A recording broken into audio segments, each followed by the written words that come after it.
si queréis. Me presento yo mismo y ya está, ¿no? Bueno, por si alguien no me conoce, soy Manuel Trujillo, que hay un par de personas aquí, o por lo menos una, que quizá no me conozca. Pues soy Manuel Trujillo y soy ahora mismo el coordinador de la Unidad Técnica de Estudios Aplicados. Ah, como casi todos sabéis, en nuestra unidad lo que hacemos es dar los medios o ayudar a dar los medios para el trabajo sociológico que después se hace con esos medios. Estos medios fundamentalmente datos del tipo que sean, o bien datos numéricos o otro tipo de datos. Tenemos una parte cualitativa que no voy a tratar de esa ahora aquí, y tenemos una parte que se refiere a encuestas, que es básicamente lo que vamos a abordar.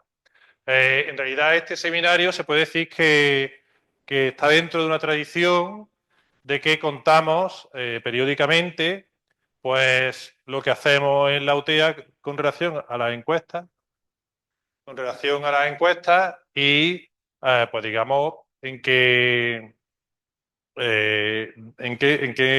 un poco cómo se hacen las encuestas en general y en concreto dentro del IESA.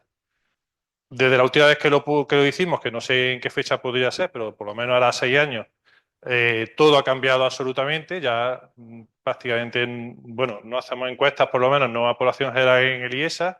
Yo creo que la última vez todavía tendríamos alguna encuesta que la hacemos nosotros. Entonces creo que es totalmente viene a cuento, aparte de porque mucha gente no estaba en esa época, también la situación ha cambiado totalmente. Así que,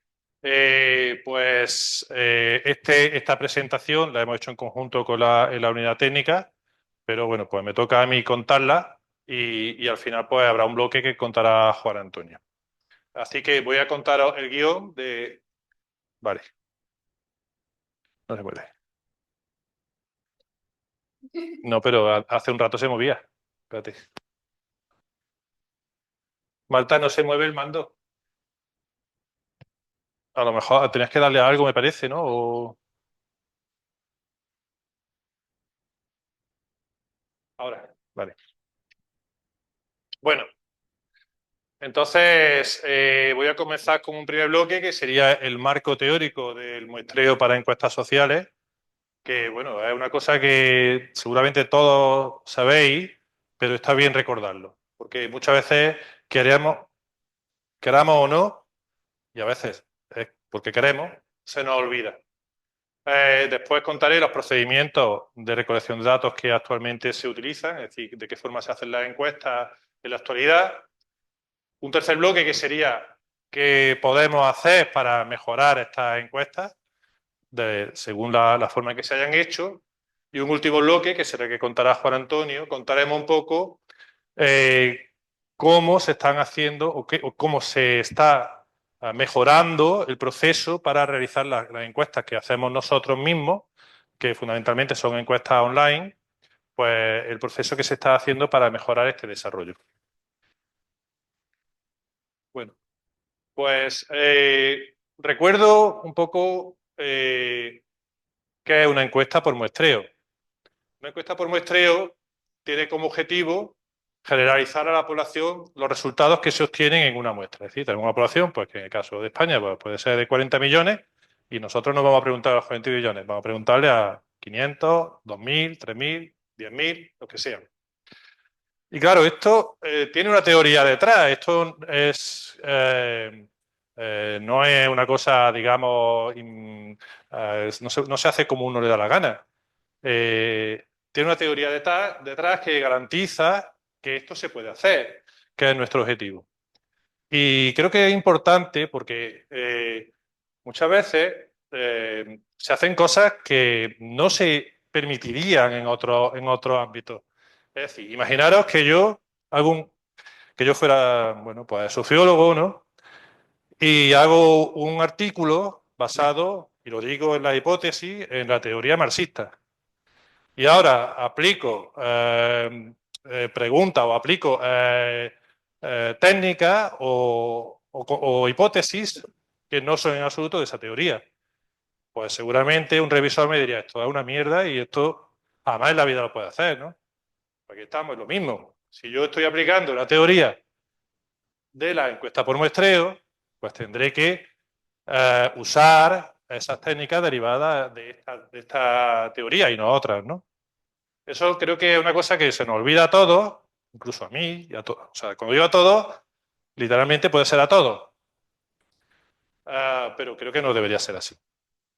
Entonces, bueno, la teoría del muestreo simplemente dice que si tenemos una población muy grande y nosotros tenemos datos para una muestra de un tamaño más reducido, con una probabilidad que es conocida y que es mayor que cero para todos los casos, para todos los individuos de la población, pues entonces el estimador para la muestra es el valor esperado del estimado poblacional. Es decir, que podemos saber los valores de la población con un cierto error de muestreo, sabiendo los valores de la muestra.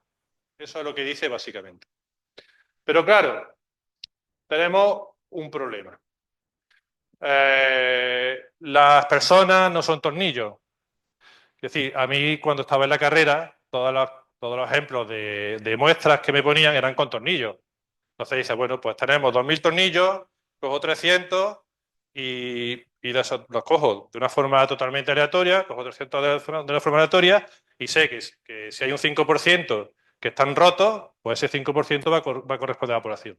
Pero claro, ningún tornillo se negaba a que lo midieran. Es el problema. Mientras que en las encuestas, pues tenemos una población que no es como los tornillos, que no les gusta a veces que les midan, que les pregunten o no se encuentran, etcétera. Así que es un poco más difícil. Bueno, entonces he hecho aquí una bolita y ¿qué sería esta teoría que acabo de decir? Pues sería muy sencillo. Yo tengo aquí una población entera, ¿vale? Con una media poblacional que yo no conozco, selecciono una muestra, como digo, con probabilidades conocidas. Lo más fácil sería que fuera equiprobable, es decir, que todas tuvieran la misma probabilidad. Eso sería lo que sería un muestreo de lo simple o otro tipo de muestreos también equiprobables, todos con la misma probabilidad. Le aplico un cuestionario, como sea, obtengo una media muestral, la media que me sale de los datos que he obtenido, le aplico el inverso de esa probabilidad, que si todos son iguales, pues es igual para todos, con lo cual prácticamente no hago nada. Y la media muestral que me sale, con su intervalo de confianza, pues estoy seguro de que la media poblacional va a estar en ese intervalo. Es decir, que aquí, esto, una maravilla, todos contentos y perfecto. Pero llega un momento en que tenemos la falta de respuesta y aquí entra la debacle. Nosotros hacemos lo mismo, vamos a suponer que lo podemos hacer, que esto no siempre se puede hacer, pero vamos a suponer, como digo, que es un muestreo probabilístico, es decir, que esto es FETEN, ¿vale? Conocemos a toda la muestra, no voy a hablar no voy a hablar aquí, pero el problema es que es muy parecido, por lo cual tampoco merece la pena entrar mucho, en los problemas de marco, es decir, si no podemos acceder a toda la encuesta, a toda la población. Pero bueno, el problema sería muy parecido. Me voy a centrar en muestras, en este caso, muestras perfectas, muestreo donde sabemos la probabilidad de seleccionar a los individuos de la población y podemos llegar a ellos podríamos, en teoría, llegar a ellos e intentar preguntarles. Por ejemplo, un muestreo telefónico, no hay que irse a nada raro, ¿no? Simplemente un muestreo telefónico, en principio, ya casi todo el mundo tiene teléfono móvil, se hace un muestreo por números aleatorios de los números de móvil y tenemos prácticamente, se puede decir, una muestra perfecta, que cumple esos criterios que antes hemos dicho a la perfección. Pero ¿qué problema tenemos ahora? Que ahora aplicamos el cuestionario, o lo intentamos aplicar, mejor dicho, y tenemos muchísima gente pues, que no encontramos porque no responde al teléfono o que directamente se niega a contestar. ¿Vale? Entonces, ¿qué tenemos? Tenemos un fichero de datos incompleto donde no tenemos a toda la población. ¿Vale? Si aquí aplicamos este mismo criterio de calcular el inverso a probabilidad conocida, pues vamos a tener una media muestral de intervalo de confianza que posiblemente no se corresponda con la media poblacional. Es decir, vamos a tener un sesgo. Y ahora voy a entrar en desarrollar cuándo va a ocurrir esto. El problema que hay es, esto lo desarrollaré más adelante, pero el problema que hay fundamentalmente es que la probabilidad de respuesta depende de la propia variable que estamos midiendo.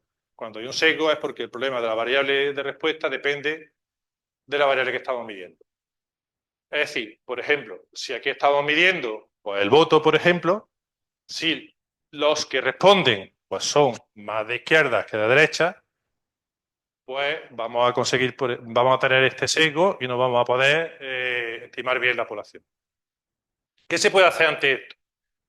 Pues se pueden hacer varias cosas, pero fundamentalmente podemos tomar medidas preventivas, que lo mostraré después, pero lo que se puede hacer es un ajuste.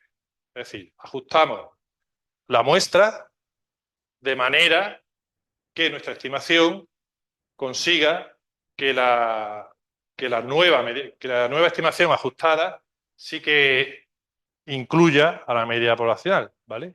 Es decir, que sí que consigamos estimar bien. Y esto se hace, pues, con un ajuste que lo que hace es modificar la muestra teniendo en cuenta determinados criterios. Y esos criterios, pues, son los que voy a explicar ahora. Es decir, que nuestro objetivo, cuando hay un sesgo en la media muestral, va a ser cambiar esa estimación para que sí que se ajuste, para que sí que tengamos una buena estimación. El primer, como siempre se dice, es mejor prever que después lamentar. Entonces, uno de los procedimientos que se puede emplear es las cuotas. Ya lo sabéis todos perfectamente en qué consiste un muestreo por cuota. Es decir, se pone unos criterios para que esta desviación que hemos visto antes con la falta de respuesta no afecte a la muestra, ¿vale?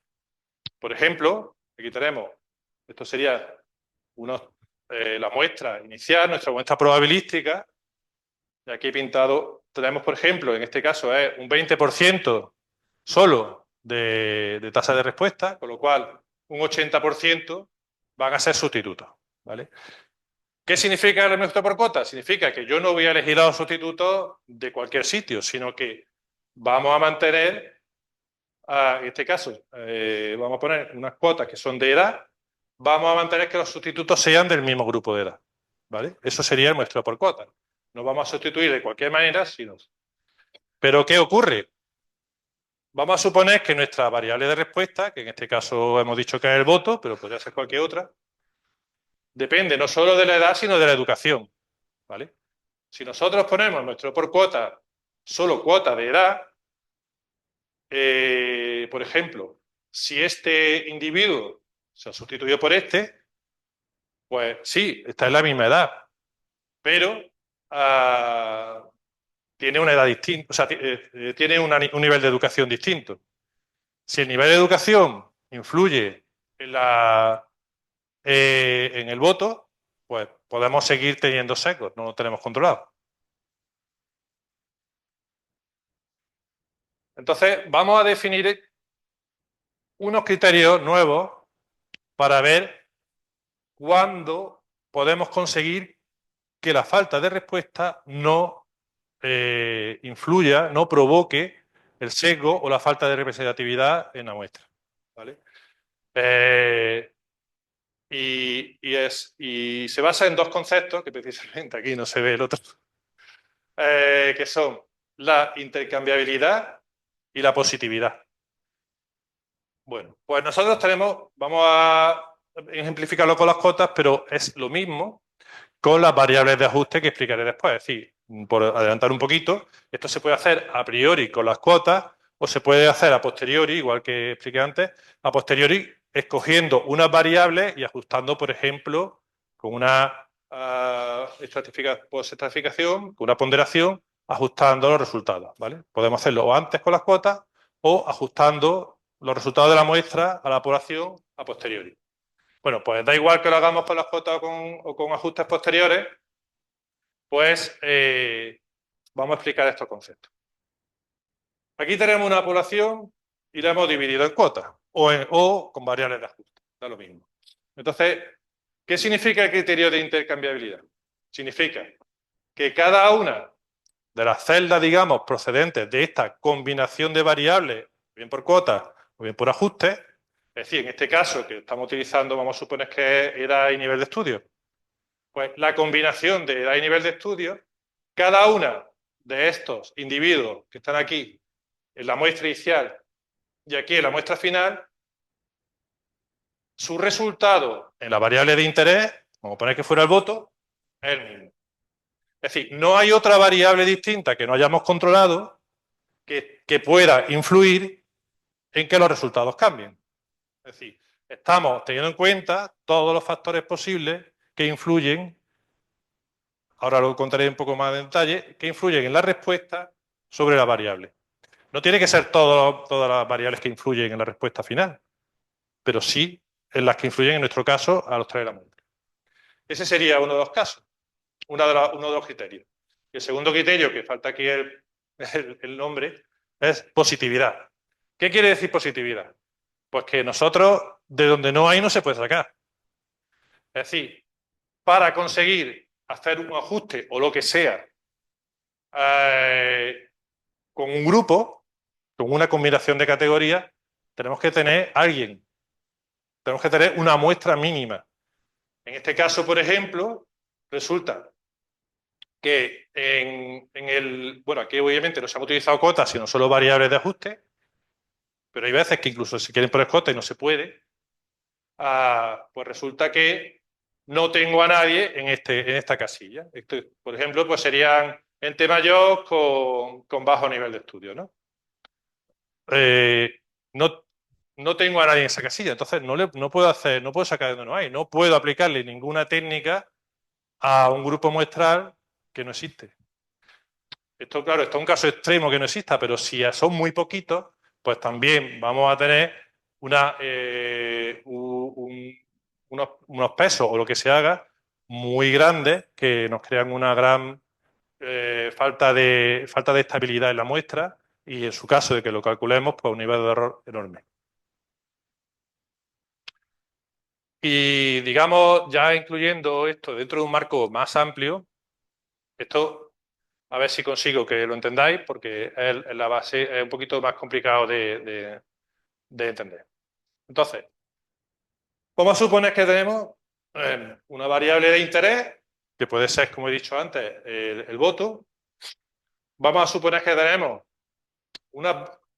el término variable de confusión. Variable de confusión son las variables que influyen en la variable nuestra de interés, que sería, pues vamos a poner el voto, ¿no? Variables que pueden influir. Pueden ser variables que nosotros podemos medir, por ejemplo, la edad, podemos medir en el cuestionario y además tenemos unos datos de referencia conocidos, con lo cual podemos poner cuotas o los podemos ajustar posteriormente.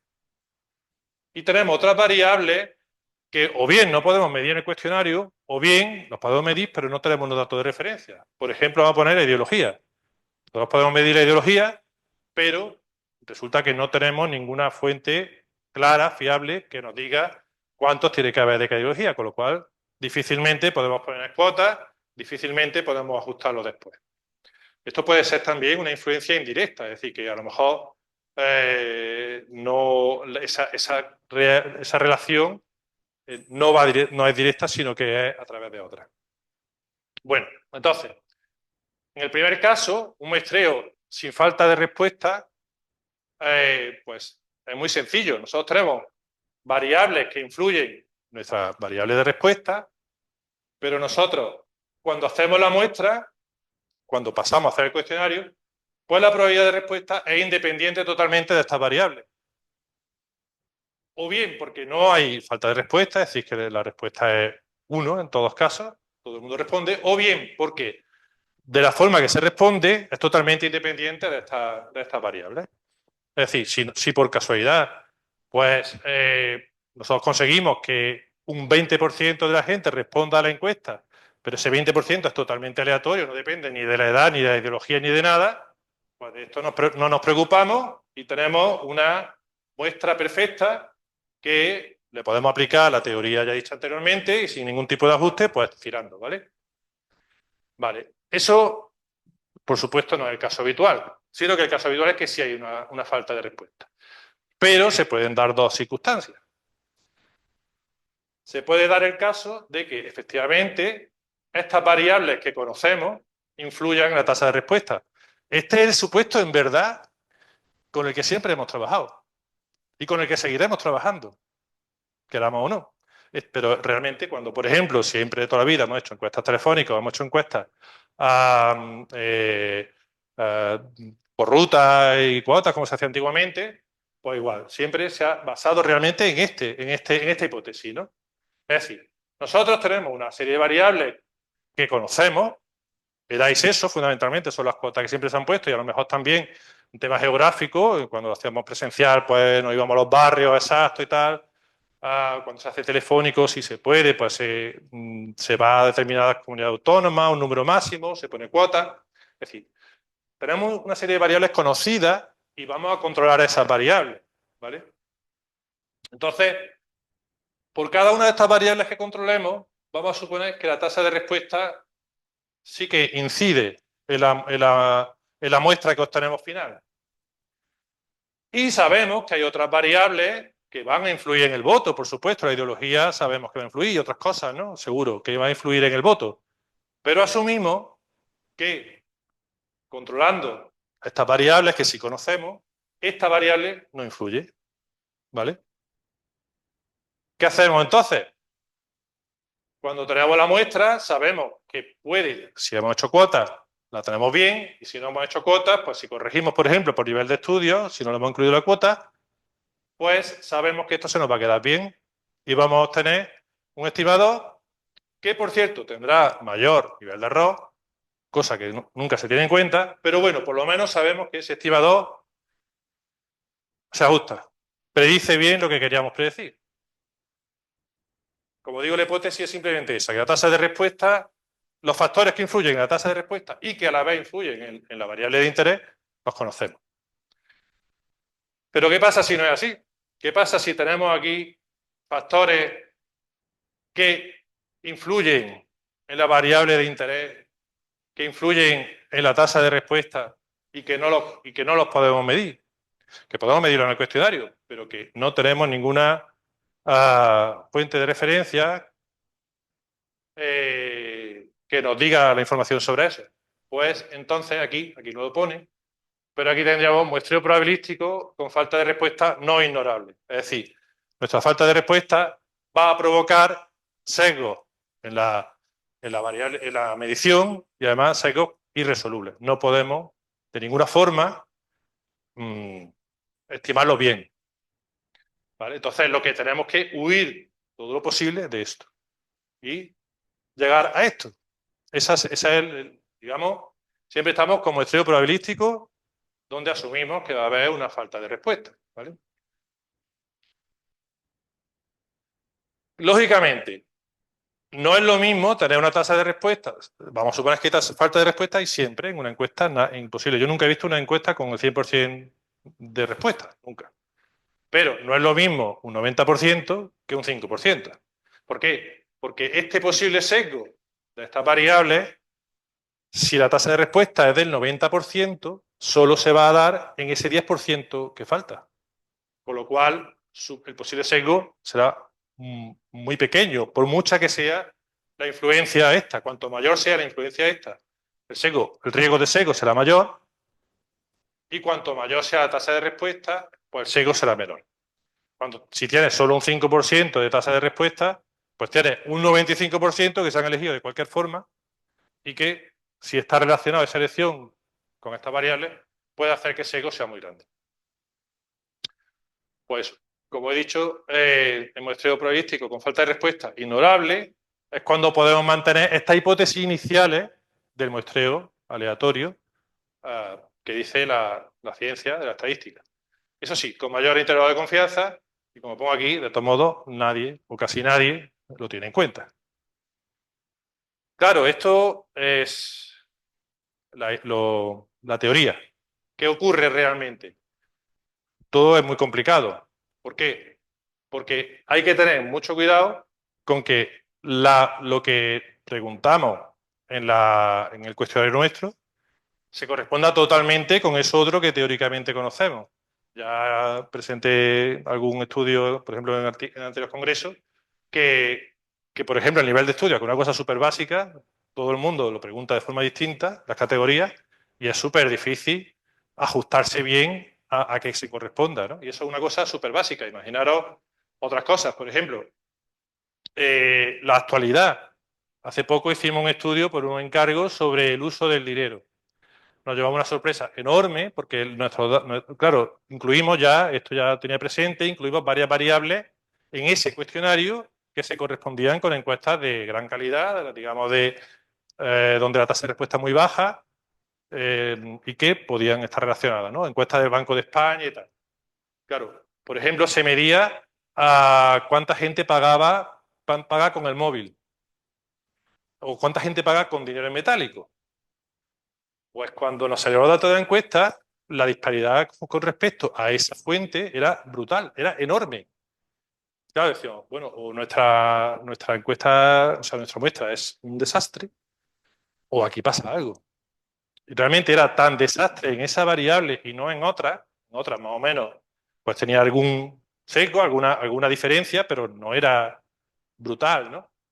Pues llegamos a la conclusión de que simplemente habían pasado 3 años, porque esta encuesta, los datos eran de 2021. La encuesta de referencia del Banco de España era de 2021 y nuestra encuesta pues, se hizo este último año, en 2024.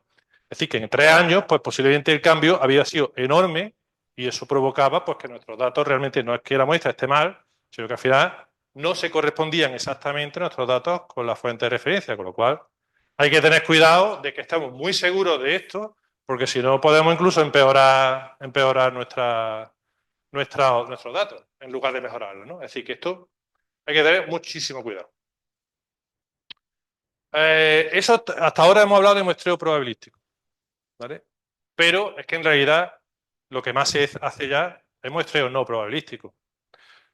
Ahora después contaré cuáles son los métodos, pero bueno, ya lo sabéis. Ahora la mayor parte de la gente lo que hace es muestras con paneles autoseleccionados generalmente, que no tienen para nada eh, no cumplen para nada la hipótesis de muestreo probabilístico. Es decir, todo esto que hemos dicho hasta ahora no se puede aplicar en ningún caso, ni remotamente al muestreo, por ejemplo, por paneles, ¿no? Mucho menos ya tampoco a otro tipo de muestreos, como el muestreo por bola de nieve o cosas así. Entonces, aquí tenemos simplemente una población. Vamos a poner que estamos estimando pues, el voto a sumar, por ejemplo, y nuestra selección, que es totalmente no probabilística, es decir, se ha conseguido de la forma que sea. Entonces, tenemos que buscar una teoría que nos diga esto para qué lo vamos a utilizar, porque sabemos que la que conocíamos hasta ahora no sirve, no tiene nada que ver. Entonces, ¿cuál es la teoría? Pues la única teoría que existe es que este muestreo es, bueno, en realidad estoy diciendo la única, ¿no? En realidad hay muchas teorías distintas que justifican esto, ¿no? Pero bueno, más o menos todas se basan en lo mismo. Se basa en que hay modelos que aseguran que estas variables, que son las que vamos a medir, las que vamos a controlar, lo que he dicho antes, las variables de confusión que conocemos, son las únicas que afectan a la variable de interés. Sí, aunque estamos en una situación teórica totalmente distinta a la anterior, pero en realidad en la práctica es casi lo mismo. La teoría que nos asegura que podemos tener unas estimaciones, que nuestra muestra se acerca o puede predecir de alguna manera, puede ser representativa de la población, es que las variables que controlamos, o bien con cuotas, o bien con ajustes posteriores, son las únicas que influyen en el proceso de selección y además influyen en la variable a estimar. ¿Vale? Y de nuevo hay que pensar en lo que estábamos diciendo antes. ¿Hay intercambiabilidad? ¿Hay positividad? Aquí tenemos un punto de partida malo cuando estamos tratando de encuestas online. Obviamente la gente que no usa Internet no está ahí. Si el uso de Internet puede ser una variable que influye en nuestra variable de respuesta vamos de culo. Es decir, imposible. No vamos a poder hacer magia porque ahí va a haber un sesgo grande. Pero es que además el proceso de selección, que en este caso, vamos a poner de los paneles, pues un proceso que ahora después hablaré un poco sobre eso, pero que un proceso muy complejo, mmm, podemos sospechar en algunos casos que puede tener bastante relación con la variable de interés. No sabemos precisamente el voto, pero tú imagínate que la variable de interés, por ejemplo, uso de Internet para ligar. A mí, vamos, no es que yo tenga muchos conocimientos teóricos sobre ese tema concreto, pero se me ocurre que alguien que use Internet para ligar puede tener más probabilidades de apuntarse a un panel online que alguien que no. O al revés, alguien que digamos, tiene esa extroversión digital, digamos, es más probable que la tenga para apuntarse a los paneles y para ligar, ¿no? Es decir, que, por ejemplo, ahí, este año que he estado yo haciendo de jurado en una convocatoria de encuesta de la Caixa, había veces que me ponían este tipo de estudios, ¿no? Y digo, pero bueno, me parece que eso son cosas que tienen mucha relación y que además muchas veces se ven en la prensa ahí estas cosas, ¿no? Y dices, bueno, ¿de verdad puedes estimar pues cosas muy relacionadas con Internet a través de una encuesta por Internet? Mm, mm,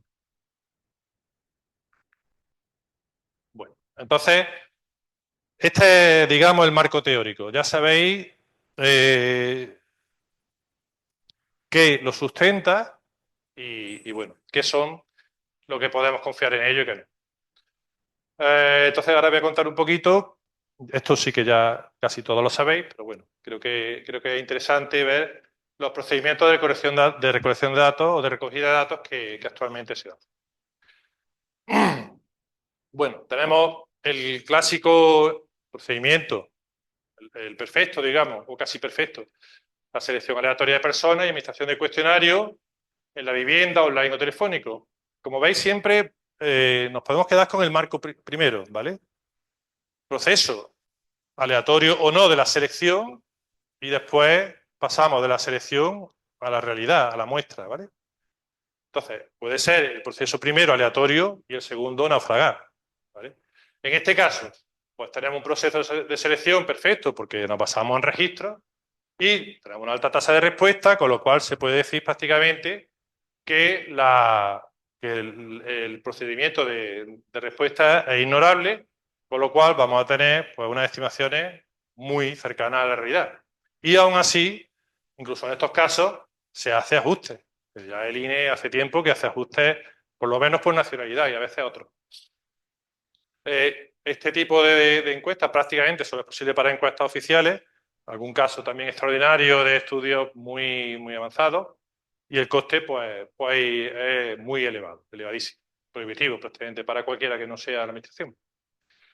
En un segundo nivel podríamos tener el clásico, que se utilizaba hasta hace poco en nuestro caso, que es la selección aleatoria de puntos de muestreo, secciones. No voy a entrar mucho porque como ya no se utiliza apenas, no voy a decir con mucho detalle qué es lo que se hace, ¿no? Y una encuesta presencial por ruta aleatoria. Si además incluimos revisitas, cosa que no hacíamos nosotros ni hacía el CIS, pues se obtiene una tasa de respuesta media, alrededor del 30%, por ejemplo. Este procedimiento todavía lo utilizan en los eurobarómetros, en algunos, no en todos, en algunos eurobarómetros. El coste es muy elevado, no tan elevado como en las anteriores, pero sigue siendo muy elevado y también pues es complicada la realización porque controlar el tema de revisita en estos casos pues es muy complicado. Después tenemos pues lo que hacía el CIA hasta hace poco y que hacíamos nosotros también hace más tiempo. Pues una selección aleatoria de puntos de muestreo y una encuesta presencial por ruta aleatoria. Esto todavía se hace, vamos, que todavía se hace muy poco, pero bueno, todavía se plantea, ¿no? ¿Qué se puede hacer?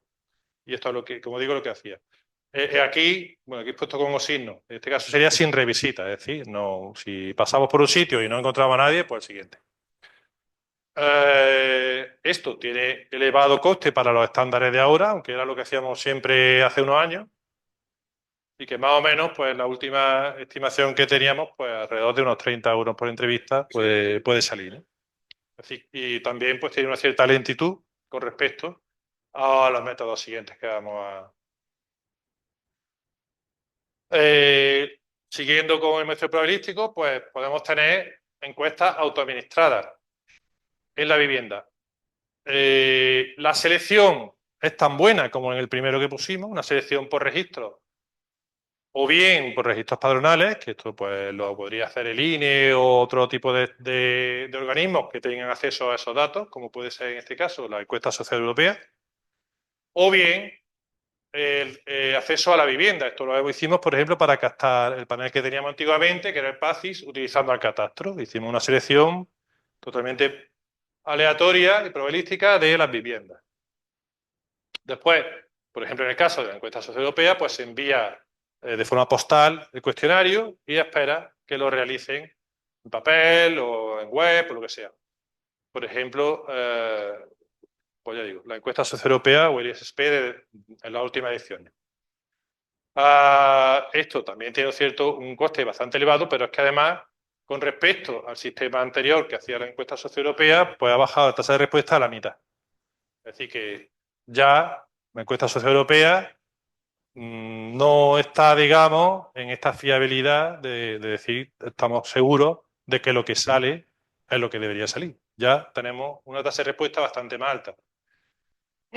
Y si la si la respuesta esta, pues influye en las variables que queremos medir, pues podemos tener problemas. Tenemos el sistema telefónico, que ya lo he puesto de ejemplo antes y que, digamos, es uno de los dos viables prácticamente para todo el mundo ahora cuando se lo plantea. Aquí tenemos de nuevo una selección probabilística sin ningún problema, lo más sencillo que hay prácticamente. Elegimos un número aleatorio de teléfono y, y directamente pues llamamos ahí. ¿Qué problema grande tiene esto? Bueno, esto es lo que hacía el CIA hasta el año 2020, hasta la pandemia, y por supuesto se sigue haciendo muchísimo. ¿Qué problema tenemos? Que la tasa de respuesta ha caído en picado. No he encontrado datos, me hubiera gustado y no lo he encontrado en estos últimos días de respuesta. Quizás será una labor en la que me ponga a ver si consigo encontrar algún dato de tasa de respuesta. Pero los que sí tenemos, porque no de evolución, pero sí porque son encuestas que hemos hecho, pues ya la tasa de respuesta que está ya en unos niveles del 5% o menos. ¿Vale? Entonces, ese otro 95%, no sabemos realmente si su probabilidad de respuesta está afectando a las variables que queremos medir, con lo cual la seguridad que tenemos aquí es poquita. Y tenemos una opción que es casi la que ahora estamos vendiendo, ¿no? Un poco, que son los paneles probabilísticos. Pues igual, tenemos una captación, o sea, una selección totalmente aleatoria bueno, se supone, o bien, pues lo mismo que en este caso, por un marco telefónico, pues selección de números de teléfono, o bien, pues por selección de viviendas por catastro, o cualquier otro método que nos garantiza que esa selección es buena. Pero después tenemos cuánta gente se une al panel probabilístico. Lógicamente, ¿cómo se llama? No me acuerdo ahora mismo cómo se llama el concepto, que no es exactamente tasa de respuesta. La cantidad de gente, la proporción de gente de la que has intentado que se una, que realmente se ha unido, pues anda por ahí, por el 5% en el mejor de los casos. Hay sitios, por ejemplo, paneles, yo no sé, claro, es que esto ha ido bajando mucho.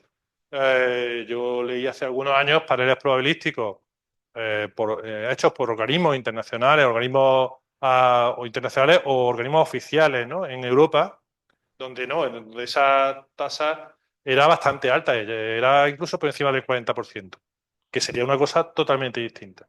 Ya hemos hablado muchas veces algunos de aquí que esta sería, digamos, el futuro para una buena encuesta de calidad. Un panel probabilístico, pero si pudiera ser, no cualquiera, no lo que se está haciendo ahora, sino con una tasa de gente que entre, pues alta, ¿no? Para que no garantizara que esa muestra, pues, es más buena. Bueno, aún así hay algunos paneles probabilísticos casi empezando a nacer aquí, ¿no? Y ahora mismo el coste que nos dan, pues se parece mucho al telefónico, unos 15 euros por entrevista. Para no tener el problema que puse antes de positividad, es decir, que para tener a todo tipo de población dentro de ese panel, pues lo ideal sería que se incluya la opción de hacerlo offline, que es lo que hacíamos nosotros también cuando teníamos un panel. Es decir, que la gente que no use Internet o que no se sienta cómoda usando Internet, pues lógicamente ahora mismo ya Internet lo usa todo el mundo, ¿no? O casi todo el mundo. Pero hay mucha gente que no se siente cómoda con eso, ¿no? Entonces, lo ideal sería que tenga una opción online, ¿no? Claro, habría que pensarse, digo, bueno, si cuesta igual y aquí la tasa de respuesta no va a ser mayor que esta, porque no solo le estás diciendo que haga una encuesta, que ya le cuesta a alguien, sino que le está diciendo, haz una encuesta, pero no una, te voy a hacer, va a hacer muchas. Aunque tenga incentivos, que lógicamente los paneles probabilísticos tienen que tener buenos incentivos para que funcione, si no, eso se cae. Pues aún así, difícilmente nuestra muestra aquí va a ser mejor que aquí.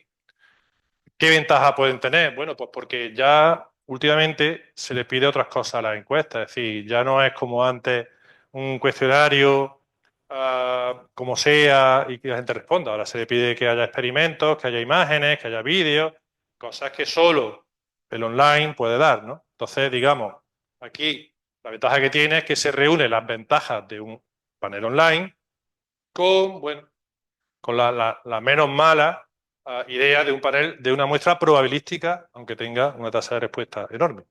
¿Vale? Entonces, por eso, este método, digamos, de los asequibles, pues podría ser el mejor, pero cuanto mejor, pues mejor. Como ya dije, he dicho varias veces, la clave es que esta falta de respuesta sea ignorable, es decir, que podamos controlarla. Y tenemos pues, procedimientos de recogida de datos con muestreo no probabilístico. Uno de ellos, que a veces pues parece que es un poco menos malo o inofensivo, pero no lo es el muestreo telefónico pero con listado de teléfono. Desde hace unos años, el muestreo bueno, este muestreo tiene un gran problema, que no lo he comentado, pero que está el problema que ha tenido de siempre. Cuando se pasó a teléfonos móviles, ya no tenemos numeración por provincia. Es decir, que es imposible, se puede decir, hacer una encuesta a una provincia concreta, incluso a una comunidad autónoma, si no es muy grande, también es imposible, y si es grande, de todas maneras, pues encarece muchísimo. Con lo cual, este tipo de encuestas se queda más bien pues para eso, para encuestas nacionales prácticamente. Y además, si intenta medir más variables, es decir, si no te queda en edad y sexo y ya quieres meter más variables, o incluso poniéndome edad y sexo, pero queriendo hacerlo muy fino, pues puede darte el caso que hay cuotas que no encuentres. O que si las intentas encontrar, pues acaba siendo muy cara la encuesta, se te sube el precio, o acaba encontrando individuos muy raros. Entonces, ¿qué se utiliza muchísimo cada vez más? Bases de datos de teléfonos sobre los que se sabe ya, se sabe otras características suyas. Se sabe el nivel de estudio, se sabe la provincia donde vive, o se sabe ya la edad y el sexo. Con lo cual, esto se abarata muchísimo, pero hay que ver cómo se han conseguido esos datos, si se ha hecho por procedimiento aleatorio o no, porque si se ha hecho por procedimientos que no son aleatorios, pues podemos estar incurriendo en muestreo que no es probabilístico, ¿vale? Claro, esto te garantiza también más tasas de respuesta. Entonces, tiene ventajas, pero ya nos salimos del mundo del muestreo probabilístico. Y, por supuesto, están los paneles, que lo desarrollaré un poquito más en profundidad más adelante porque es lo que más se utiliza. Tenemos también lo que se le suele llamar reverse sampling, que es captación de encuestados por cualquier método que se ocurra. Pues el típico cuestionario que se cuelga en una página web y quien pase por ahí, pues que haga la encuesta. O, por ejemplo, se cuelga en redes sociales o se ponen anuncios. Sí, es encuestas que no forman un panel, pero que no tenemos absolutamente ningún control sobre cómo sobre qué las la rellena. Y un caso particular, se podría decir, del reverse sampling, es la bola de nieve, donde la dispersión del cuestionario se hace mediante la distribución de la encuesta por los propios encuestados. Pues ya creo que todos sabéis que era un método que se estudiaba así como teórico, así en los manuales antiguos, y que ahora con Internet y sobre todo con las redes sociales, pues al final se ha puesto súper de moda. Pero que, bueno, pues en principio, para nada cumple con los criterios del muestreo probabilístico. No hay ninguna teoría que diga que esto funciona y que al final, pues lo mismo. Solo va a funcionar si tenemos claro que esa forma de dispersarse, que esa forma de hacer correr la bola de nieve, no va a influir la variable que nosotros estamos midiendo. Entonces, así en general, las, por resumir, lo fundamental, vayamos a hacer el método que vayamos a hacer. ¿Podemos medir todas las variables que pueden influir? Lo que ya hemos dicho es intercambiabilidad. ¿Tenemos población de todos los tipos posibles de esas variables? ¿Vale? Y, finalmente, la variable que vamos a medir no está directamente relacionada con la probabilidad de pertenecer al panel, si es que es un panel, o pues, de que le llegue la encuesta, por ejemplo, en el caso de un muestreo de bola de nieve, o que entre en una página web. ¿Esto está relacionado con la variable que queremos medir? Si está relacionado, no lo haga. Me acuerdo perfectamente de la encuesta del Observatorio del Agua, ¿no? Del Observatorio de la Sequía. Claro, supone una encuesta en una página web sobre sequía, que le medís cuánta gente está preocupada por la sequía. Vale, muchas. Entonces, no lo haga eso. O sea, claro, después hay cosas que no son tan evidentes, pero que hay que tenerlas en cuenta, ¿no? Obviamente, como siempre digo, hace unos meses que estábamos haciendo, porque no había otra forma, asesorando un muestreo por bola de nieve, ¿no? Bueno, pues muestreo por bola de nieve y estamos midiendo, por ejemplo, asociacionismo o cuánta gente, bueno, lo que me llega siempre. eh, Vamos a hacer una encuesta sobre cuánta gente está preocupada por los parques. Venga, vamos a distribuirlo entre las organizaciones ecologistas. No, hombre, mándalo a las cofradías. No sé, mándalo. No, porque claro, obviamente va a estar súper sesgado si lo manda a la gente de interés. En fin, es decir, se puede hacer las cosas o mal o muy mal. Y entre mal y muy mal, pues solo intenta hacerlo mal.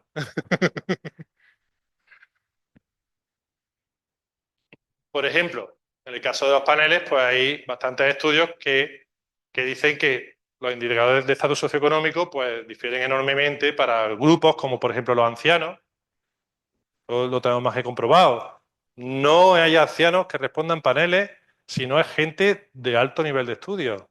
Nunca va a encontrar gente mayor con bajo nivel de estudios que responda a un panel. Y si te encuentras a alguien, ese tío es tan raro que no representa a ese grupo de población. Con lo cual, ayer se lo decía a Rafa, si puede ser, si vas a hacer una encuesta por panel, no metas a los ancianos. Porque es que no, los que están ahí no son normales.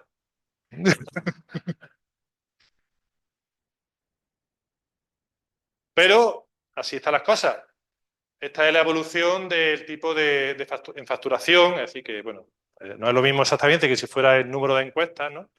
Porque ya sabemos que el presencial cuesta pues mucho más que el online, por ejemplo. Esta es la evolución de los modos. Pues no fue exactamente con la pandemia, que fue en 2020, ya venía de antes, pero digamos, con un año de la pandemia, pues el online se ha hecho el método más habitual en facturación. El número de encuestas, pues esto se multiplicaría por 5 o por 6. Y el presencial y el telefónico, pues desde 2008, pues tiene un declive bastante grande, aunque este último año, 2023, que es el último año que hay aquí de datos, pues parece que ha repuntado un poco, pero no sabemos si eso puede ser una cosa puntual por algún motivo.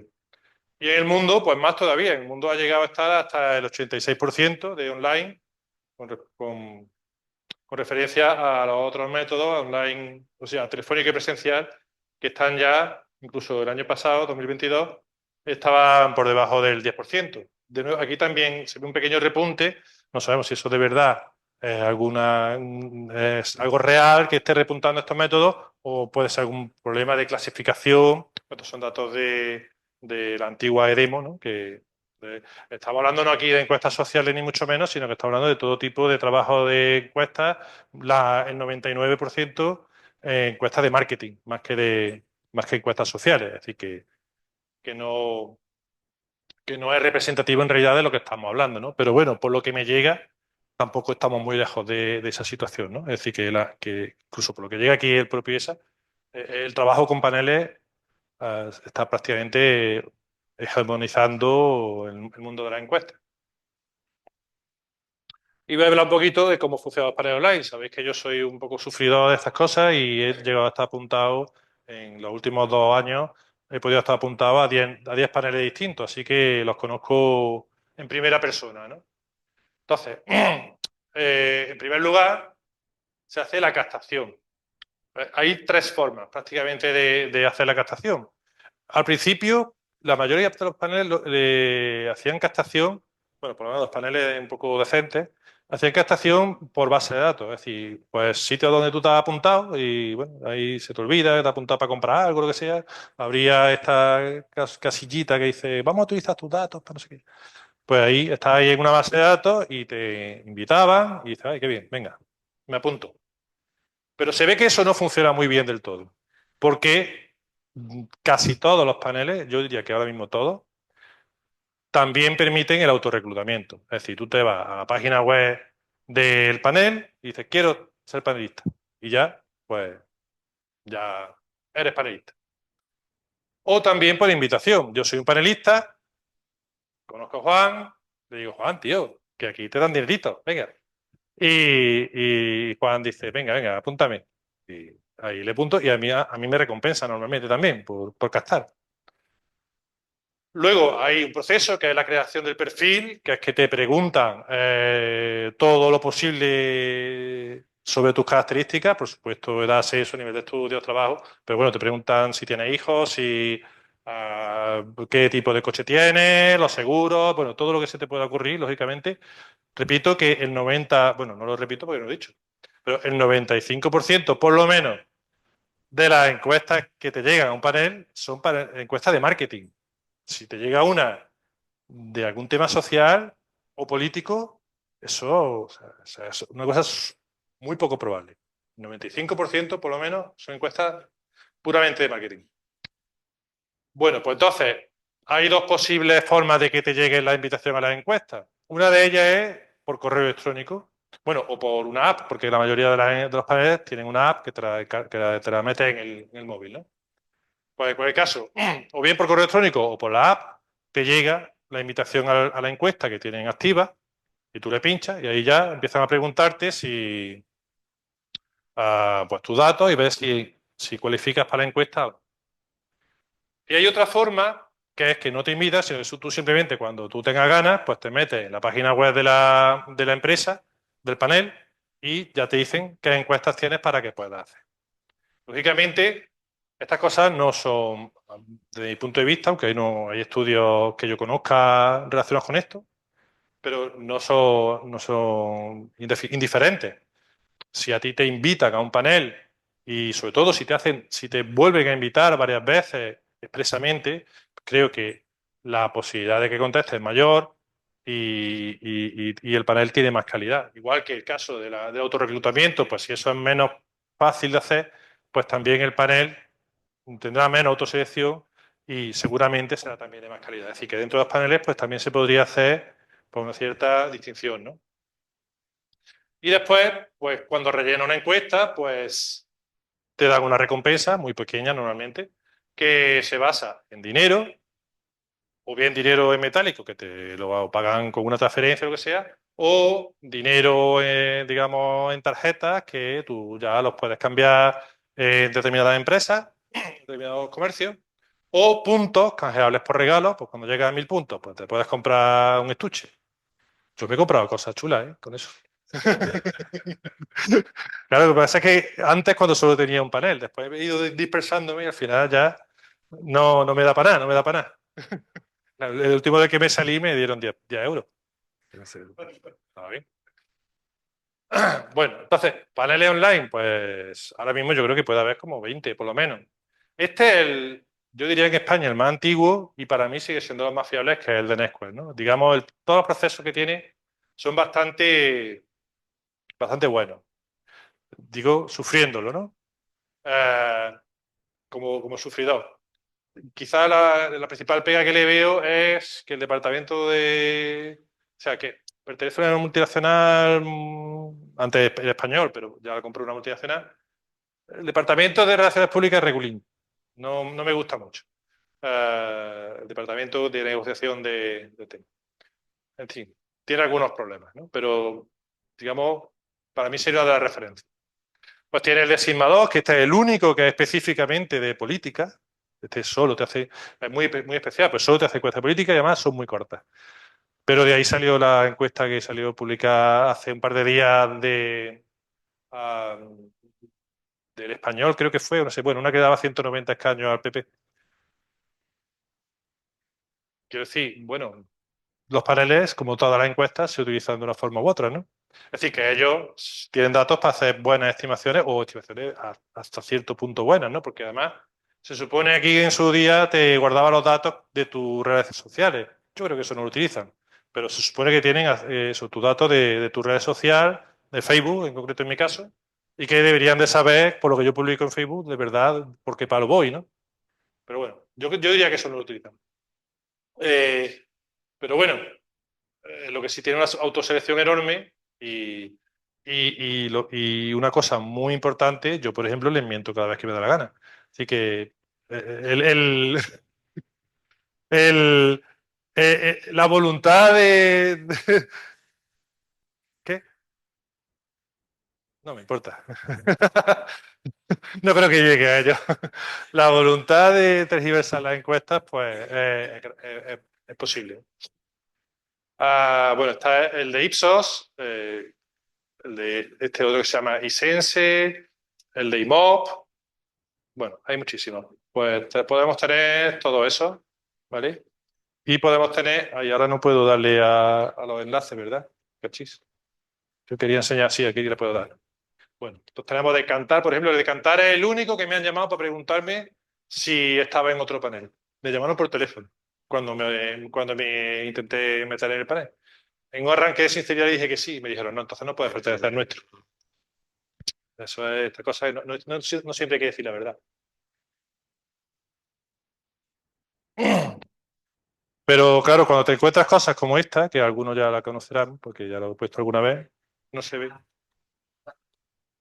Ah, mira. Sí, eso haré a partir de ahora. Cuando te encuentras webs como esta, ay,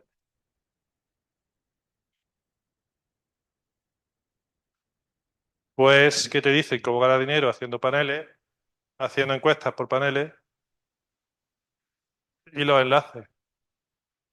No sé cómo quitarme. En fin, digamos, aquí te cuentan cómo cobrar para hacer encuestas y opinión y consejos para ganar más dinero, no para hacer la encuesta bien, sino para ganar más dinero haciendo encuestas. Pues claro, dice, habrá que confiar en que no mucha gente de los panelistas conozcan esta página web, ¿no? Pero igual sí. En fin, que estamos en un mundo un poco, pues, difícil. Bueno, pues lo dicho, los paneles online, los paneles opt-in, ¿cómo se llaman? Eh, pues tienen algunos inconvenientes, ya lo hemos dicho más o menos todos. Tenemos sesgos conocidos perfectamente. Zonas rurales, por ejemplo, pues están muy mal representadas. Tenemos sesgos no conocidos porque cuando tratamos variables nuevas que nunca hemos estimado por panel, pues no sabemos dónde va a estar el sesgo. Lo que pueden imaginar, pero realmente no lo sabemos. Tenemos colectivos que es prácticamente imposible captarlos y tenemos otros problemas que ya no son muestrales y que en verdad pues también son muy preocupantes, como es la profesionalización. Es decir, pues eso, ¿por qué la gente, aquí hay que plantearse ya no el hecho de si la tasa de respuesta está afectando o la selección, el criterio de selección está afectando a la variable de interés, sino que al final es otra cosa, aquí es ¿por qué la gente se queda haciendo paneles? Yo siempre me lo planteo y a todos, bueno, a todos no, pero a muchos que os he intentado meter en paneles, ninguno se ha quedado. O sea, hombre, yo me quedo por dos motivos. Uno, porque me gusta, algunos, otros no, otros lo odio. Y otro, porque pues, fundamentalmente porque hay que conocer al enemigo desde dentro, ¿no? Pero la verdad es que no debería decir esto. Pero finalmente, al final, o sea, gana muy poco para el trabajo tan pesado que es. Muy poco. Entonces, el incentivo para contestar, el incentivo para contestar las encuestas de una forma que te maximice el hacer la encuesta lo más corta posible y que te den la recompensa, está ahí, ¿vale? O sea, eso hay que tenerlo muy en cuenta. Por supuesto, la empresa de panel te dirá que ellos ponen todos los medios, todos los filtros para que eso no ocurra. Pero eso en realidad es muy difícil. Es decir, hay cosas que sí, pues está claro que si tiene uno que responde en un segundo cada respuesta, pues se lo van a cerrar porque van a decir, esto es imposible. Esto es que si lo ha hecho una persona, lo ha hecho sin pensar absolutamente nada. Pero después hay cosas que no están en ese extremo y va a ser difícil de distinguir, ¿no? Y ahora tienen una pelea, claro. Imaginaros, ahora lo que tienen es una batalla brutal contra los bots, porque ya es tan fácil por medio de inteligencia artificial y tal, rellenar una encuesta de la forma que sea, que van a tenerlo muy difícil. Van a tenerlo muy difícil para mantener, por supuesto que lo están intentando. Y supongo que todavía mm, no será un problema excesivamente grave, pero en el futuro no lo sé. Va a ser muy difícil que no haya uno que le dé un botón, venga, pum, encuesta hecha. Otra. ¿Qué ventaja? Pues ya lo hemos dicho. El coste es muy baratito. Podemos tener muestras específicas que es prácticamente imposible obtenerlas de otra forma. Pues trabajadores de un sector determinado, pues padres de niños en edad escolar. Es decir, hay sobre todo los paneles más grandes, pues tienen unos perfiles muy, muy, muy detallados que, bueno, pues podemos conseguir encuestas muy específicas. Pues claro, muchas veces te preguntan, pues, bueno, por ejemplo, clientes de determinadas empresas. Pues de mí saben que soy cliente de CaixaBank. Y cada por tres me llegan encuestas que solo tiene sentido si se lo preguntan al cliente de CaixaBank. Pues tendrán suficientes panelistas para eso. Por supuesto, la rapidez, que en 3 días tienes hecha la encuesta, aunque aquí como todo, cuanto más tarde mejor, porque significará que por lo menos están intentando que lo rellene. Como he dicho antes, hay una diferencia que yo creo bastante grande entre los que insisten en que rellene la encuesta y los que, bueno, pues si la encuesta, si la rellena bien y si no, pues aquí la doblará.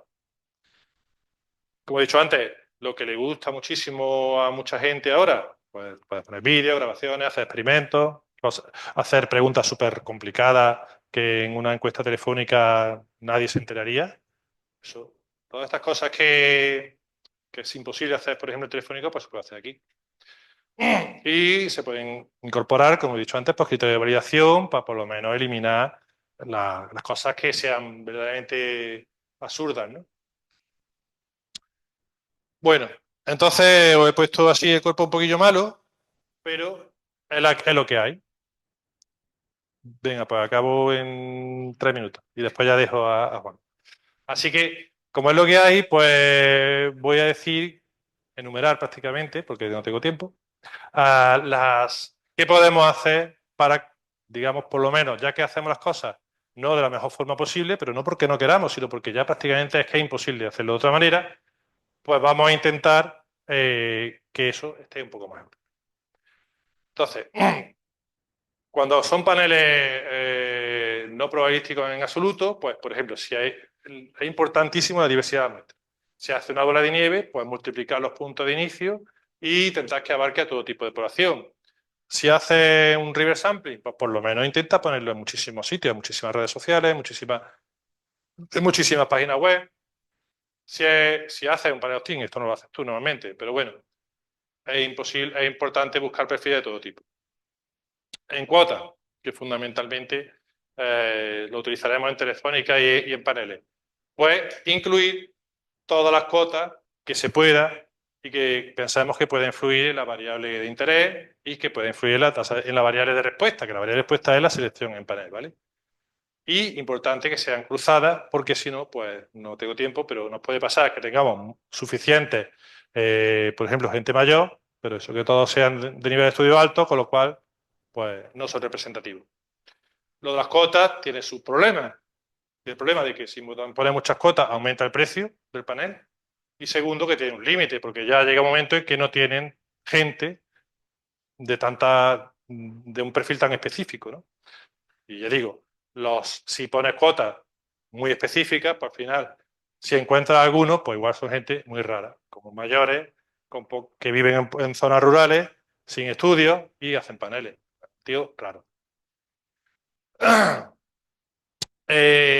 Aparte de las cuotas, pues lo que tendremos que hacer pues, son utilizar las técnicas de ajustes que hemos hablado tanto. La más básica es la post-estratificación, lo que siempre hemos dicho, pues hacer el peso, que básicamente pues coges todas las categorías de variables que has medido, las cruzas y pues hacer el inverso de la probabilidad, en este caso, no tanto de la probabilidad de selección, sino el inverso del desajuste que hay, digamos, entre la población y la muestra.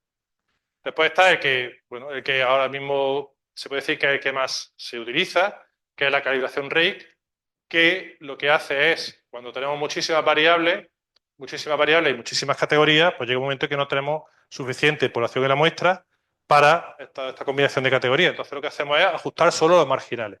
Entonces ajustamos marginal de edad, ajustamos la muestra por edad, ajustamos la muestra por nivel educativo, ajustamos la muestra por lo que sea, y iterativamente conseguimos que todas esas variables se ajusten, pero no las combinaciones, sino solo las marginales.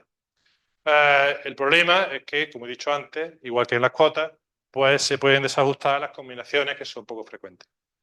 El otro método, digamos, que más se utiliza se llama Propensity Score, donde creamos una variable que refleja la probabilidad de estar en la muestra partiendo de las variables que conocemos. Este método evita, en cierta medida, este problema del desajuste de las categorías, digamos, de las combinaciones. El problema es que las variables de referencia tienen que estar en otra encuesta de referencia. No me vale con tener solo los totales, sino que tenemos que tener otra encuesta de referencia. Y bueno, ya hay técnicas más sofisticadas, que digamos, esto están, por mi parte, in progress, es decir, que estoy estudiándolas, que bueno, son más complejas y que normalmente son también más difíciles, no solo porque sean más complejas, sino porque los requerimientos de los datos de referencia son también más complicados.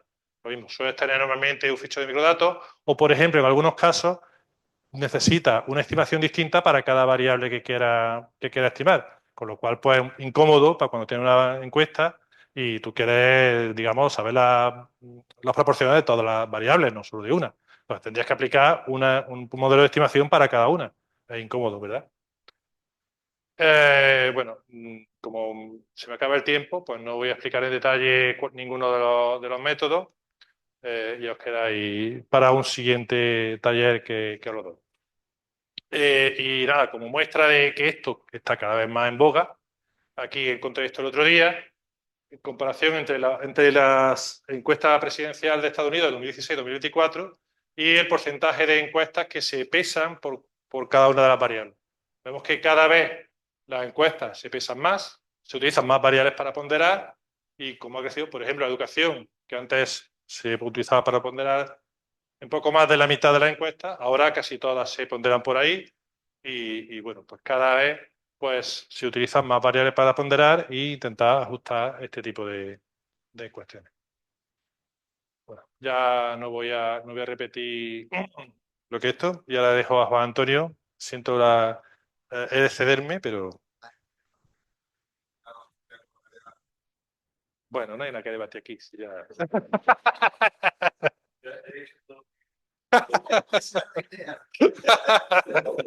Hola, hola. Paga tu micro, Sí, sí, Manolo. sí.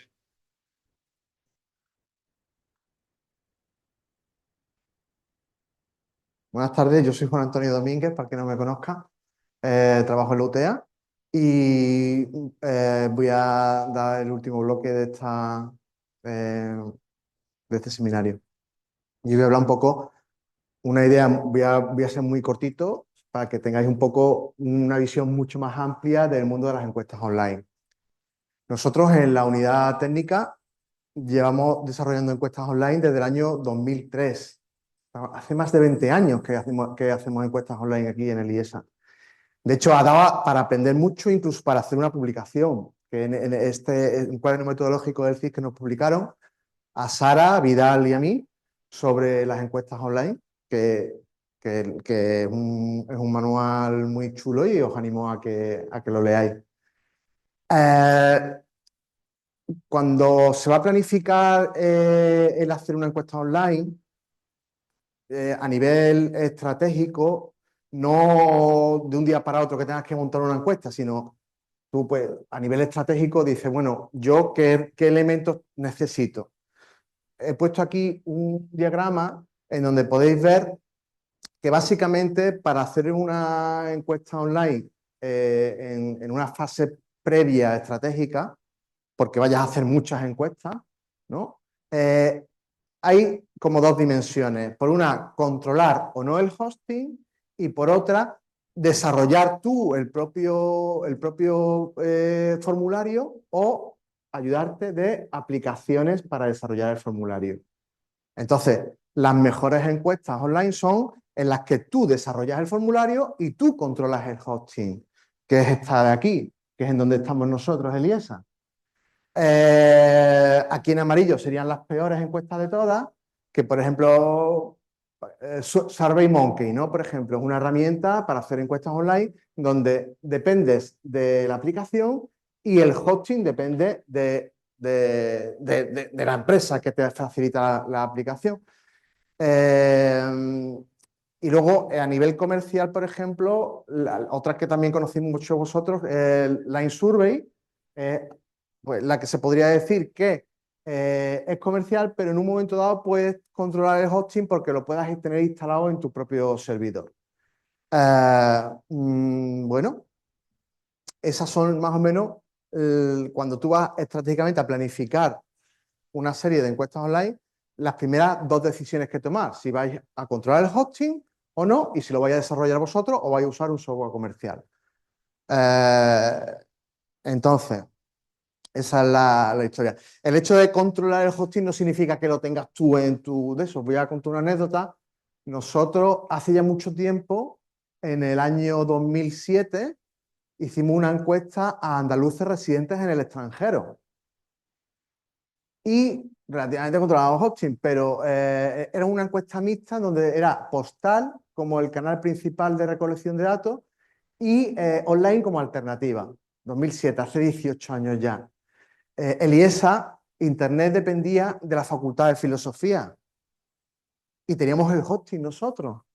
Pero la Facultad de Filosofía era un cuartito que tenía que cuando llegaba el viernes la limpiadora dice, uy, ¿qué hace esto encendido? Lo voy a apagar. Y nos dejaba sin Internet. Y hasta el lunes no teníamos Internet. Y esa encuesta estuvo una semana sin Internet. Cualquier andaluz por el mundo que quisiera hacerla por Internet no pudo hacerla. Y eso, hay una palabra que ha empleado Manolo que me ha gustado mucho, que es la debacle de las encuestas, es la falta de respuesta. Entonces, en las encuestas online, una semana sin que la gente se meta, eso es una debacle, porque el que se ha metido y le ha fallado a la web no vuelve a meterse. Y eso es no respuesta, debacle. Hay tres aspectos claves en las encuestas online. El diseño del formulario, el diseño de la comunicación y el control de los paradatos. Esto un poco también, análogamente a lo que os he comentado hace un momento, tiene mucha relación en vuestra decisión de cómo afrontar una encuesta online. El diseño del formulario, si lo desarrollas tú, puedes hacer lo que te da la gana. Si lo desarrollas a partir de una aplicación, tienes que ajustarte a lo que la aplicación te da. Con lo cual, y además, por experiencia sabemos que muchos cuestionarios de muchas investigadoras y de investigadores son muy complejos, que muchas veces incluso aunque tú quisieras usar un software comercial, no puedes porque no puedes afrontar la pregunta que le quieres hacer a tu población objetivo de la forma que te ofrecen el software. El tema de la comunicación, igual, es decir, eh, eh, por ejemplo, el hecho de la gestión de correo electrónico es importantísimo. Yo me acuerdo de una encuesta que hizo Democrate en colaboración con una universidad italiana, en donde la universidad italiana era la que gestionaba el software y la invitación, no sé por qué, se hizo a las 3 de la tarde. Entonces, cuando yo lo vi, digo, me llegó la mano a la cabeza y dice, mandar una encuesta a las 3 de la tarde es un error. Es muy importante mandarla a otra hora distinta. Vamos a intentar mandar el recuerdo por la mañana temprano. Y dijeron los de Italia, no, es que el recuerdo solo se puede hacer a la misma hora que se ha mandado la invitación. ¿Cómo?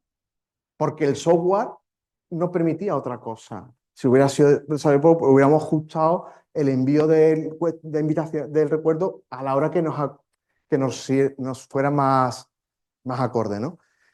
Y luego el control de los paradatos, que también es una caja negra. Los paradatos, no me acuerdo ahora mismo una definición clara o académica, pero el paradato, que nosotros en la UTEA le damos muchísima importancia, es una información auxiliar de la encuesta que nos da todo el mundo, no solo los que quieren dar la información.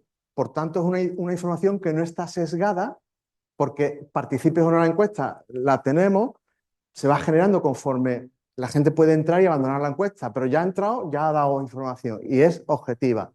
Con lo cual, los paradatos a nosotros nos sirven mucho pues, para ajustar determinados errores que puede contener la muestra y mejorarla, ¿no? En los resultados que obtenemos. La velocidad en la que ha hecho la encuesta, por ejemplo, es un paradato. Tú entras y tardas 1 minuto en hacerla o tardas 10, pues es diferente. Entonces, eso es un paradato que tú controlas y que a lo mejor muchas veces un software no te lo da.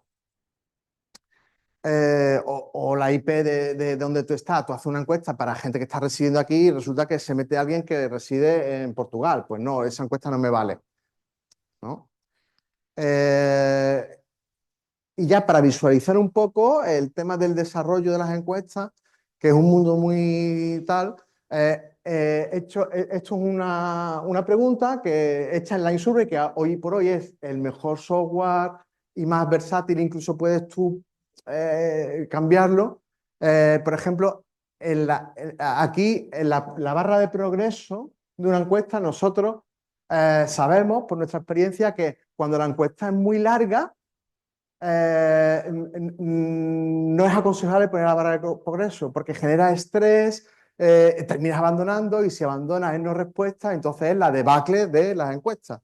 Entonces, pues nosotros en una aplicación como LineSurvey, pues decimos, ¿queremos o no queremos barra de progreso? Pues entonces nos la quitan o nos la ponen. Pero por otro lado, nosotros también consideramos que una persona que hace una encuesta online tiene que saber en todo momento en qué nivel de la encuesta está. Es decir, pues entonces nosotros en nuestras encuestas, aquí no se ve porque está tapado por aquí por la imagen, siempre ponemos el porcentaje de progreso. Pues tú estás al 8%, al 20%, al 30%. Entonces, visualmente no te estresas porque la barra de progreso te puede llegar a estresar, pero aquí aparece el porcentaje de progreso de la encuesta. Y eso no aparece porque lo hemos diseñado nosotros. No encontramos un software que nos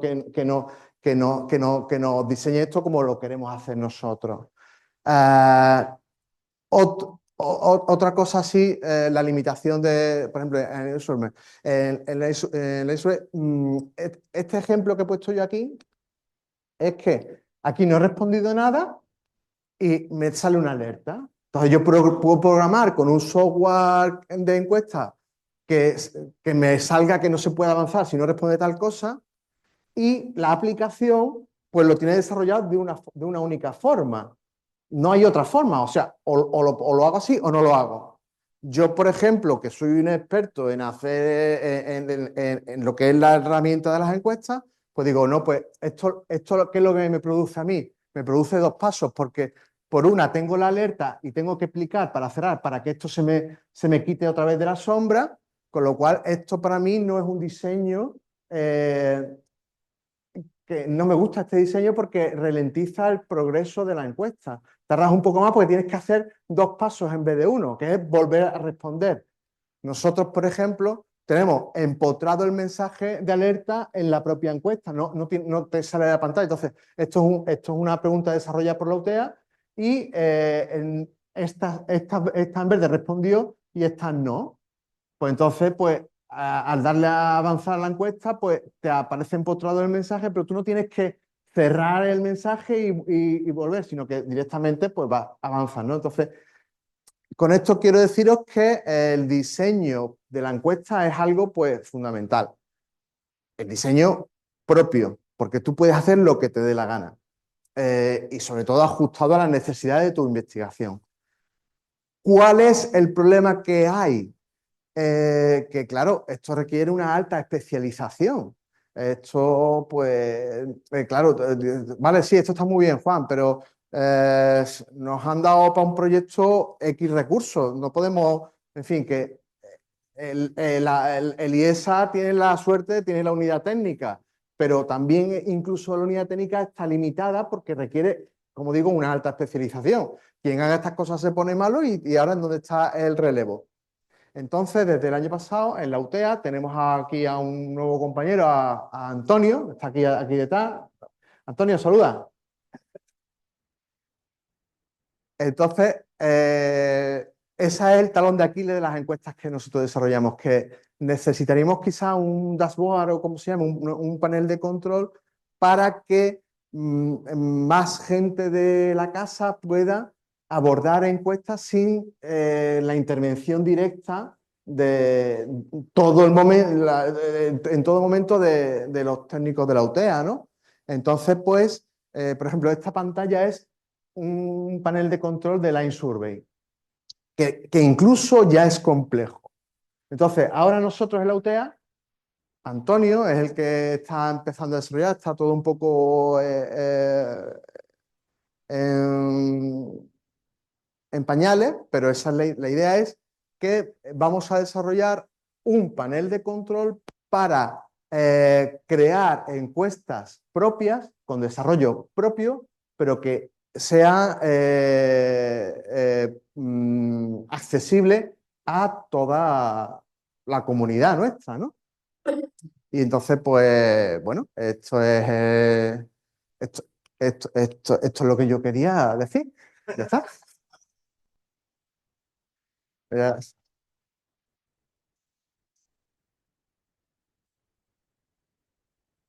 Bueno, y no sé si el tiempo que tenemos y querréis a tomar cerveza, pero bueno, si tenemos un poquito de tiempo todavía, pues nos gustaría que nos criticarais con mucha crueldad, porque, porque bueno, que digamos, una reflexión teórica, ¿no? Que creo que nunca había hecho, que, bueno, me gustaría que si no habéis entendido o que si estáis en desacuerdo con todas estas cosas, ya sé una cosa con la que estáis en desacuerdo, que es con el tiempo que he tardado en contarlo, pues me lo dijerais porque además pienso contarlo en más sitios. Pues aparte de agradecer la charla, pues dos cosas que me surgen. Una referente a lo que contaste tú, Manolo, y otra estos paneles que hay ahora en el mercado en España, por entendido, ¿no?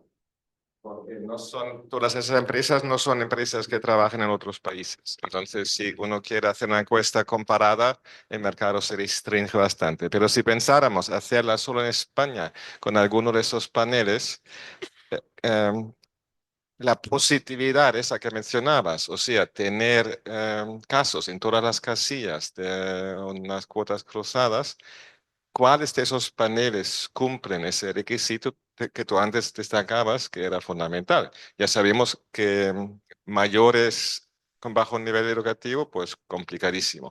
Pero ¿qué población podríamos cubrir y con cuál de esos paneles con un mínimo de garantías de calidad en cuanto a los sujetos presentes? Eso por un lado. Y por otro lado, eh, esas empresas admiten la importación de cuestionarios de desarrollo propio o estamos hablando de dos mundos distintos. No me queda de todo claro. Si la parte que ha presentado Antonio es acoplable en teoría a algunos de esos proveedores de servicios de campo o si solo se aplicaría a encuestas que hacemos aquí de minuto uno al último. Bueno, pues la verdad es que las dos preguntas son bastante pertinentes porque precisamente el otro día hablamos de eso.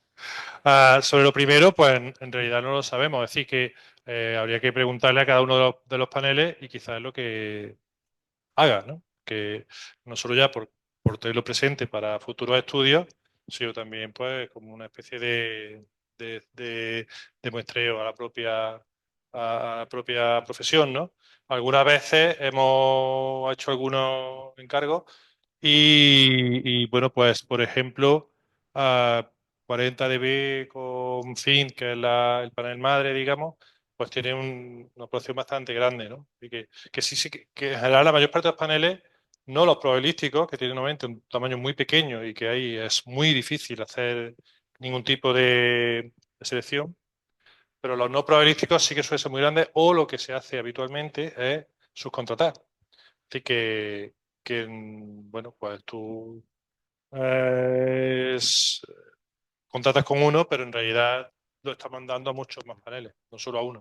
Con lo cual, pues el tamaño se eleva enormemente. Así que yo creo que en cuanto a conseguir muestras, salvo pues, estas categorías raras, que el problema no es que no las encuentres, que al final igual las vas a encontrar, igual te cobran más. ¿Vale? Por eso, porque si se contratan siempre va a ser más caro. Pero igual sí que te encuentran gente que viva en Teruel y mayor y que tenga un Ferrari ¿sabes? Igual te lo encuentran, pero igual ese precisamente es el tío más raro que hay de todo eso, ¿no? El que está haciendo el panel, ¿no? Y lo segundo que has preguntado es que me lo planteó Rafa precisamente el otro día. Y yo no sé la respuesta. Me imagino que la parte de control de la muestra, eso dudo muchísimo que lo permitan, ¿no? Porque ese es su negocio, ¿no? Cuanto al cuestionario, pues igual sí, eso no lo sé. Es posible que sí, es probable. Pero bueno, es cuestión de eso, quedé con él en que lo iba a preguntar inmediatamente, vamos. No lo he hecho todavía, pero la semana que viene, pues lo preguntaré por lo menos a los paneles con los que tengo más relación. Y ya vemos si realmente se hace así o no. Yo ya no, eso se preguntó ya hace más tiempo, cuando el primer panel que hicimos nosotros, y alguna, en ese caso de Netquest, por ejemplo, sí te permitía que tú lo mandaras, por ejemplo, el enlace parametrizado o no, lo mandáramos desde aquí a sus panelistas. Pero pierdes el control inmediatamente, ¿no? Porque a partir de ahí, pues, ya no sabes muy bien qué está pasando. Pero yo no sé, de todas maneras, lo que sí, bueno, que lo hemos hablado nosotros muchas veces, que lo sabes tú mejor que yo, es que está evolucionando por día. O sea, tú pides un presupuesto hoy y te dicen una cosa y lo pides dentro de 6 meses, que ya es cuando tienen el proyecto y ya están en otra. Eh, mm, de todo hay, pero por ejemplo, en paneles probabilísticos, pues cada día van apareciendo algunos más, no sabemos a lo mejor qué calidad tienen, pero empiezan a aparecer ahí y el problema está aquí lo hemos tenido en cuántas encuestas quieras hacer, porque la mayoría de los que tenemos en España, pues como vimos nosotros, no puedes hacer una encuesta de más de 1000 y pico personas, porque ya se le queda grande. De tal manera que si tú quieres hacer un estudio que por el motivo que sea te pida, como era en nuestro caso, una muestra muy grande, pues ahí hay otras soluciones que tú planteaste, que quizás podías comentar también. Bueno, no me acuerdo qué solución planteé la solución de unir varios paneles probabilísticos, que ahora mismo, pues sí, ya me han dado esa posibilidad con un panel que hay nuevo, que ya pues sí podríamos llegar a los 2000 por lo menos, ¿no? Y claro, yo creo que si hay suerte ir a más, pero tampoco estábamos seguros. O sea que, bueno, y la opción que ellos te dan es combinar el panel probabilístico o bien con telefónico o bien con panel no probabilístico. Pero a mí eso me genera un poco de ansiedad, o sea, porque aquí ya en la respuesta ya tienes dos tipos de variables que influyen, unas para uno y otras para otro. Y claro, si además no están igual de distribuidos, porque si lo hace así, no es para que sean exactamente iguales, pues peor, ¿no? Entonces, La verdad es que no, casi prefiero hacerlo todo no probabilístico antes que hacer esa mezcla, a no ser que, bueno, que se quiera hacer uno muy bueno para algo y uno más grande para otra cosa, ¿no? Y bueno, entonces a lo mejor, ¿no?